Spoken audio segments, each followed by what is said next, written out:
High everyone welcome to a day in my life. आज चाहिँ day of थियो अनि विनोद सरले खाना बनाउने, मैले चाहिँ सफा गर्ने हाम्रो प्लान थियो। अनि यसरी भिडियो बनाउन चाहिँ साह्रै गाह्रो हुने रहेछ के। जता पनि मोबाइल तेर्स आयो घरिघरि त भिडियो खिच्नै बिर्सिने रहेछु म। अनि एकचोटिमा हुँदैन, फेरि रिटेक गर्यो अनि फर्स्टमा गरे जस्तो फेरि सेकेन्डमा हुँदैन। कति गाह्रो हुने गाइज, कति गाह्रो हुने। फेरि भिडियोमा भ्युज फेरि आउँदैन। दुःख मात्रै यो भिडियो गराउनको, मोबाइलमा चार्ज मात्रै सकिन्छ।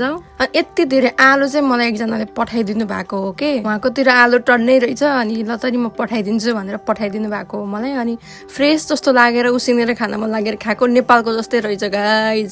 दिनदिनै यत्तिकै फोहोर निस्किन्छ कि भएको हाम्रो घरबाट त। फेरि बस्ने 2 जना मात्र हो, फोहोर यति धेरै निस्किन्छ। त्यसपछि चाहिँ म थेक्पे गर्दिन जिएसतिर गएँ। अलिकति सामान चाहिँ अलिक टाढै पठाउन पर्ने थियो कि, भिनाजुको सामान थियो यो। अनि उहाँलाई थेक्पे गर्दिन गएँ। त्यसपछिको त मेरो मोबाइलमा भिडियो नै छैन, यस्तै हुन्छ है। खानासाना खाएर अनि हामी 2 जना चाहिँ हान्ड्रीबरतिर गयौँ। खासमा साइकल चलाउने भनेर गएको थियौँ, तर गर्मी भएर यही पानी नै खेलेर बस्यौँ 2 जना। ल bye guys, see you, have a good day, bye by.